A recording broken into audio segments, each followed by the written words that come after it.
buying a piece of phone. It's loud enough. You don't have to worry. It's enough. Okay, so I'm bringing you a very weird topic. It might sound weird to you guys, but this is actually my discipline. I've researched about this for quite some time, and I think it's essential to give you all the information that I've made, research on it, because I found it useful. I think this may change some core motivation of you guys. May sound inspirational, okay? Though it may call death, but trust me, it's positive and bring you energy. Let's go ahead. So for the first part is outline. The first one is introduction to death, and the second one afterlife. You know what afterlife means, right? Yes. I don't have to explain it again. It's a question. That means I'm going to ask you. This might seem wrong, but this is quoted from Wikipedia. I have nothing to do with it. So, according to Wikipedia, death is a permanent process, irreversible cessation of death or removal of all biological function to sustain a living organism, like us, people, or animals. And brain death is a different kind of death. It's a legal death actually. Normally, body will die, the heart stops beating. But at that moment, it's not considered death. We are legally dead just after the brain death, like stop signaling. And the remains of previously living organism normally decompose. You know decomposing? Yes, yeah. Shortly after death. It depends on the medicine, the drug you take in, the pills you take in, does not affect. And death is inevitable, unavoidable, and irreversible. Like it happens everywhere, and eventually it lately occurs in all living organisms. Sound familiar, right? Yes. Now, have you heard part of it, near-death experience? Yes. You know it. Tell me about it. As an example, or something like that. Just for example, someone who is experienced a very kind of, that person thinks that he's dead because he experienced something very weird, like flying, like a sense of flying on the ceilings, for example, and then he thinks that he's dead, but after that, he's still alive. So it's kind of near-death experience. Near-death. But there might be some disease within them. Yes, maybe something or just like Suddenly. happens. So if suddenly happen, it might not be called a near-death experience. A near-death experience requires one certain thing, that you nearly die. I mean, there's something really will happen if you nearly die. At that moment, you're gonna die, but for some reason, you get back. And the experience of the moment we call near-death experience. Okay.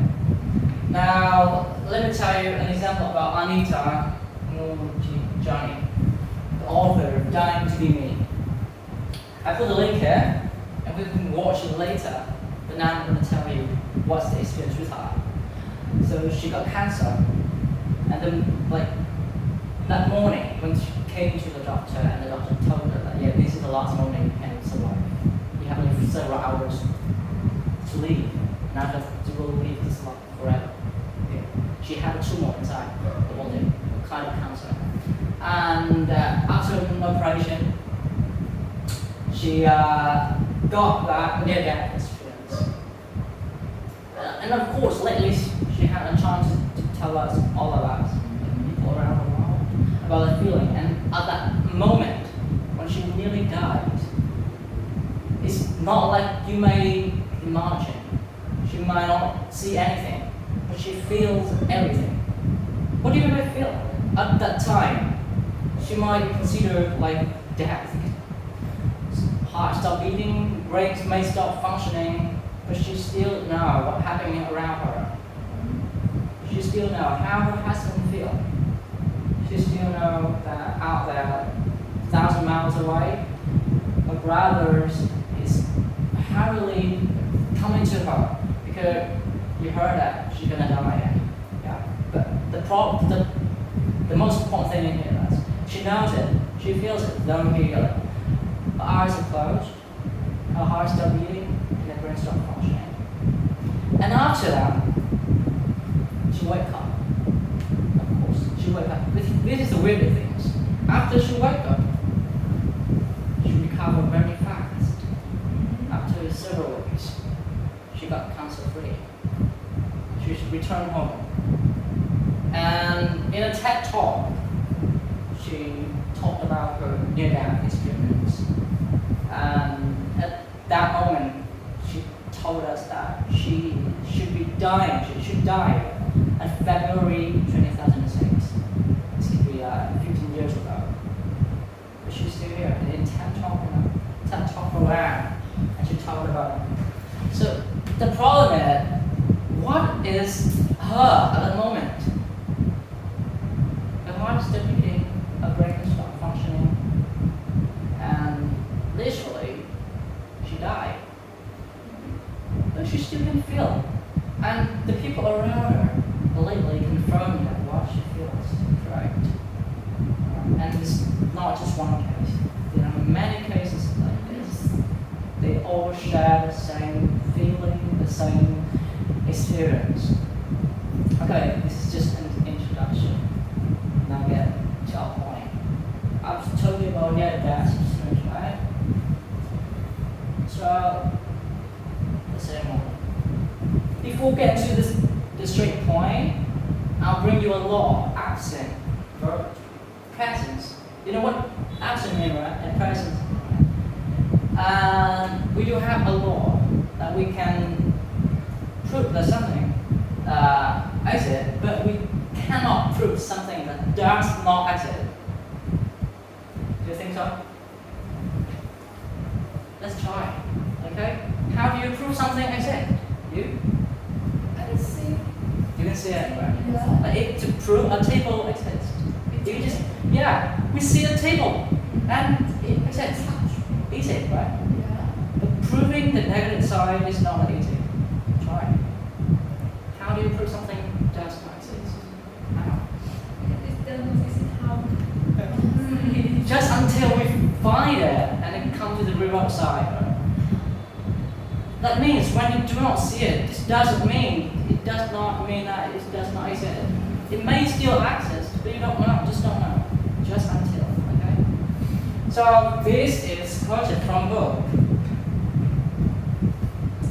Solved for Happy by Will Conrad. You know this guy?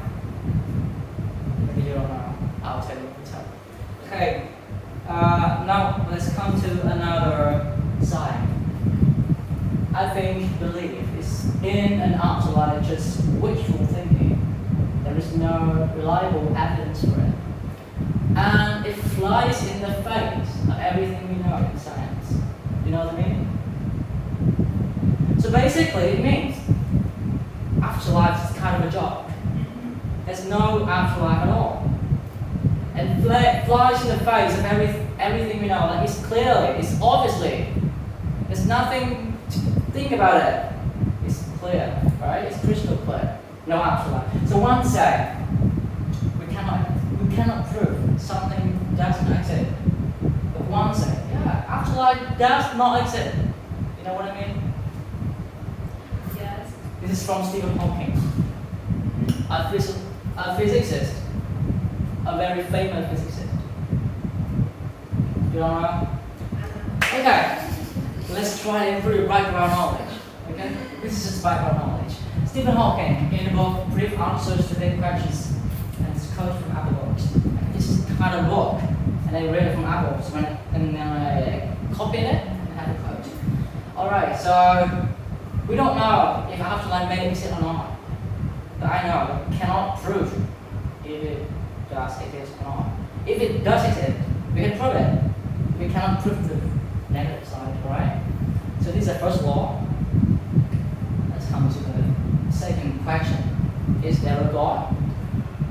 Now, you think there might be a God, A God is a creator. He creates everything. People believe that, some people believe that someone, a God, I just named the God here for you to easier to imagine. Someone created everything here. The moment that we landed here, it's all like this. Okay? But the other side, they believe in different things. What's the thing? Ghost. No. No, it's I mean, that this world is made of a creator. It's made from a creator. Or what? all of this nature. It's not All- nature, people. Evolution. Yes. You know evolution by Darwin? Yes. Okay. As you know, before coming to this, I'll give you two famous sentences, like from the same authors I mentioned above. First one is, no one created the universe, and no one directs our fate. It leads me to profound realization. There's probably no heaven and afterlife either. Can you guess the author? From the same two, Yes, Stephen Hawking. Yeah. And the second one, I'm now convinced that there is a designer, and that the designer centers several messages in the core of several religions. You may feel it's familiar because we have presented about religions, right? We have about Allah, right? Kind of Allah. We have several like religions like it, and it's from All right. Now let's answer the question: is there a God, a creator? Now they come an evolution. Evolution, you all know it, right? Yes. Evolution theory. Let's take a look at the picture. The first one and the second one. We have two types of evolution. The first one is microevolution, and the second one is macroevolution. So here, in micro. Can you guess the meaning? It's easy, right? You can see the picture and you guess. Okay, you. It's a big step. It's a big step of microevolution. Is a small step of evolution. It's trained a little bit that you can aware it. But macroevolution is when you train this very quickly and your body, your function, and your part of body, something is suitable for the environment where you can adapt. Alright, nearly correct. I need more obvious answer. I think that's like evolution is a chain. A chain.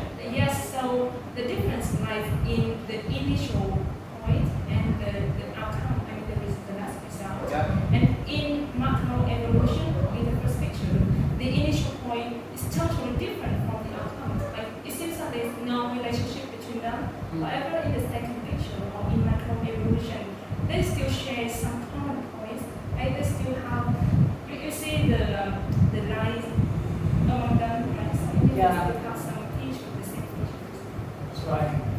So for the first one, macroevolution.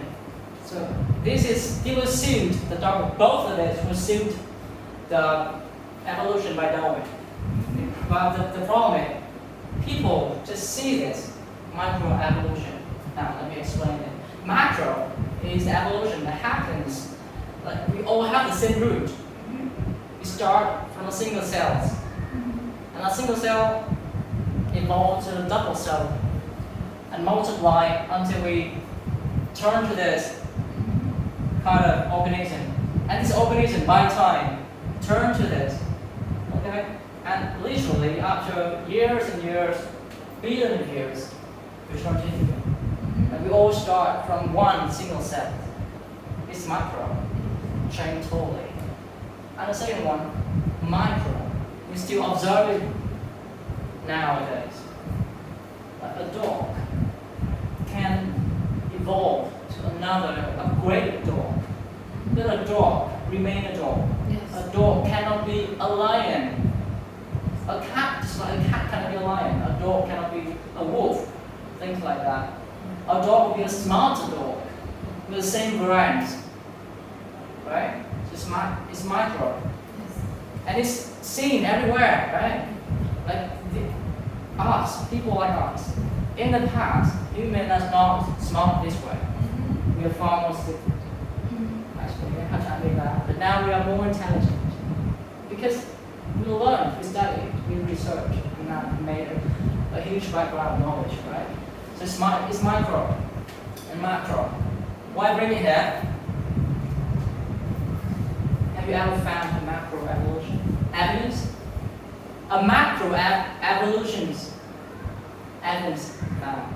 So in order to turn from this single cell to this one, you need a middle step. A middle step, for example, human. Alright?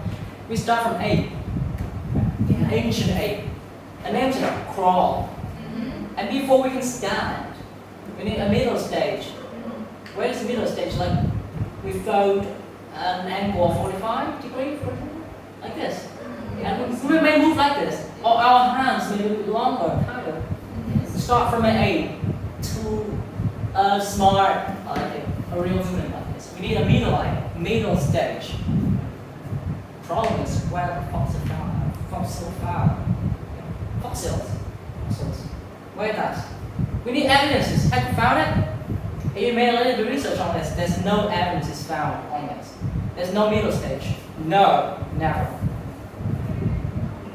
Yeah. This may interest you, but we haven't found it. No middle stage of any species.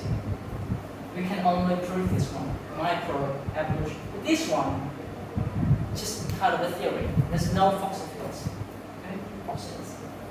So, same one. You can make a little research later, but I've made it for you. There's no evidence found. Okay. Now, if you still believe in evolution theory by Darwin, this is famous, everyone knows about it. Can you guess a picture? DNA. What? DNA. It's like that. I would call it protein. A protein, yeah, protein. So, if you still believe in evolution theory, I will give you an evolution of a protein. Okay. The first thing, trials and failures are the keys to evolution. That means we cannot just go from ape to human. We need to go from ape to middle stage. A lot of middle stage. Some will succeed, some will fail. We call it natural selection, right? So the one that succeeds, the one that successfully survive, will continue to evolve. But the rest, like the one that failed, we call it trials, failures. And that's those kind of middle stage, of course, it's not been found. It's necessary. Okay? Just assume that there does exist those middle stage. So first thing, there are keys to evolution. There must be. Let's take a look at how proteins are folding. This one is protein, right? Now, have you learned the DNA structure? Okay.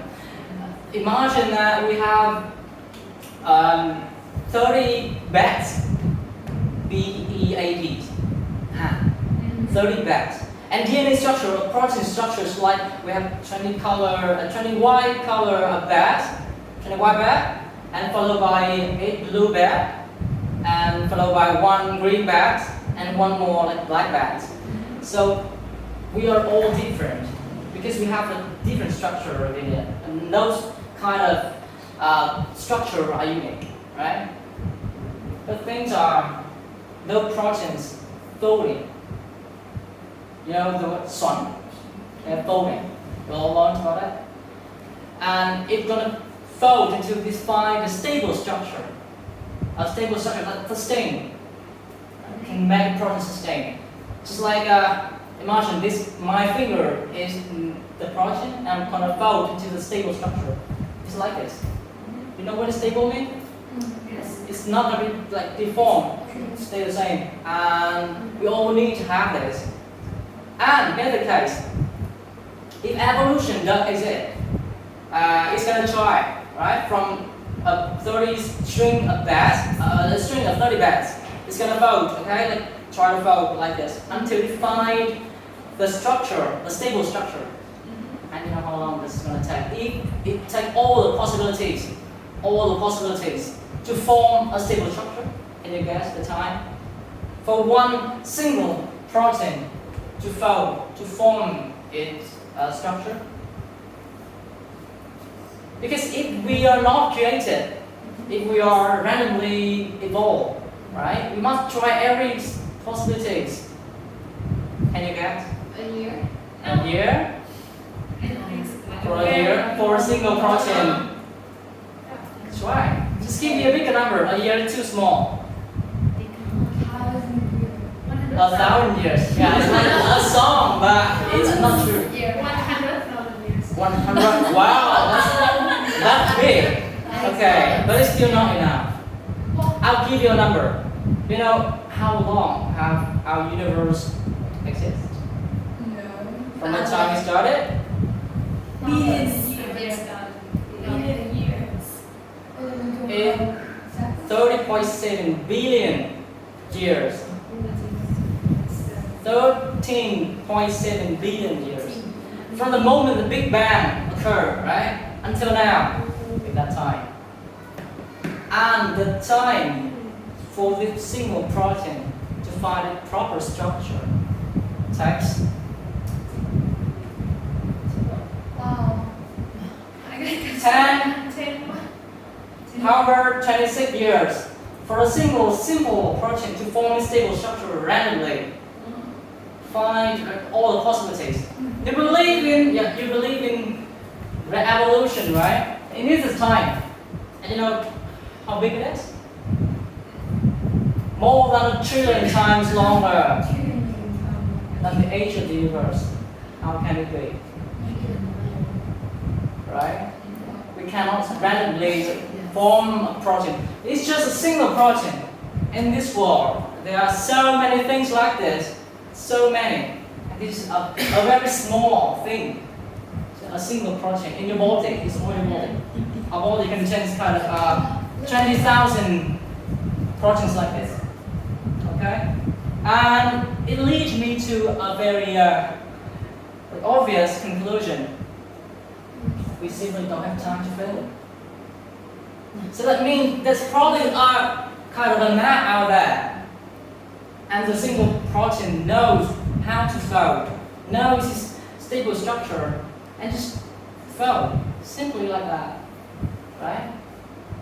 And this is science. You think it's science? It's science, it's math, it's all math. And it's easy for you to learn. It's all potent. Alright? So come back to our question today. Afterlife, after all. So we now have two important conclusions. The first one is we are specifically designed. We are not randomly evolved. At least for this scope of presentation, we are not evolved. That means like we are the same with us like 10,000 years ago. Same form. We might be smarter, stronger because it's microevolution. But we like the same hand, the same hair, the same like DNA structure, things like that. The same, they're created. And the same thing is, just because we have not found afterlife evidences does not mean it doesn't exist. And this is based on the two facts above I've mentioned. The first one is absent versus present, and the second one is, right? The randomness. Oh, sorry, this one is randomness. This one is the absent versus present. Do you remember this? Yes. So now bring me the evidences. This is hard, so let's take a break. Let's take a break. This is hard. Trust me, I'm gonna ask you. Okay, evidences you need. Bring me the first law. I bring you the first law, and is the relativity. You know that? The theory of relativity. We call it special relativity. Tiếp tục rộng. Okay, from Einstein. Tương đối rộng. Sorry? I've never heard about this. You never heard of it? Theory. Try to improve. Try to improve your background knowledge. This is okay. It's special relativity. Okay, just one law on this. You may see it very clear. Let's take a look at the building. You see two men? Yes. Two men. Okay. What did they do? Why you know it's amazing? Anyone. Human. What did they do? What are they doing? They are With the building. With the building. I look at the building. They're looking at the building, right? Yeah. And there's a law. You cannot observe the building if you are inside the building, right? Yeah. You cannot observe it. You cannot observe something if you are inside it. You must be in a vantage point out of it. Just like if you want to observe the Earth, you need to send a satellite to the space, and that satellite is going to give you pictures. That's a rule. Okay? Make sense? Yes. Now comes the evidences. Who are you? Your physical form, your brain. Now first. So who do you think you are? And who do you think What you are you? What are you? Is it your body? Yes. Your body? Yes? Yes. So now if I cut your hand, will you be a little you, less of you? Or if you gain a little bit fat, more you? No? Of course no. You are not your body. Okay? Your brain. Okay, makes sense? Your brain. Of course, my brain is mine, so I will be my brain. Now let's do a simple test. Try to think about something. You guess? I don't have to guess. And now try to make your brain stop. Stop thinking about that and tell your brain to think about another thing. It works, right? Yes. You can order your brain. No. Yes. You can order your brain. Yeah. Yes. I could order it. No, Yeah. not you. Yeah. You can order your brain. You can't, I think. Some cases you can, but some cases you can't. You can order your brain. Like a moment like this. I will bring you like a closer example. Like close with us. Have you ever learned by heart before the day before the test? Yes. Okay? You learn by heart, and at the moment of learning, you may not fluently speak it out, but after a night, tomorrow morning, it fluent, like it be more efficient. You remember it more and more. And it's we call it subconscious mind, but it's still working. Okay? So that's kind of a thing that you don't order your brain to, but it still do. Right? So if you're your brain, you don't tell it to do, how can it do it? It's not my brain. Okay, simply, I always trap in this situation when I'm trying to think about a drama. Right? This bad. I was worried about it, something negative. And suddenly I thought, no, we need to think about something like more positive. And yeah, bring me a better thought. And my brain listen to my order. So my brain is designed to solve logical problem, to solve problem. But we can order it. We're outside it. We're outside of our physical form, of course. You see that? We're outside of your brain. So you are not. So you are the observer. You know the brain, right? I proved it, not your body. And you are the observer. What does it mean? If you can see you, no, you can't. You can't see it. You can't see the real you. The real you could be somewhere else, like out of this world, out of this dimension space. Like playing games, control you. Here. You're playing, we are just the avatar. Avatar. You watch a movie? Yeah. Okay, the avatar. And the real you is somewhere else, not here. Control you in every possible way. And you know what I mean? this real you still survive even when you die. When you die. Because you're like your brain died, still survive all that. Your body died, it's still out there. Okay? So people call them ghosts. It depends on you. It depends on the language you use. But the real you won't die. The moment you die, you may just out of the body. You still can feel everything. Just like the example I've shown you before about a woman survived the cancer free, survived the cancer and recover very fast. Remember that example, right? Yes. Yeah. So you may be in the same stage with her, the real you.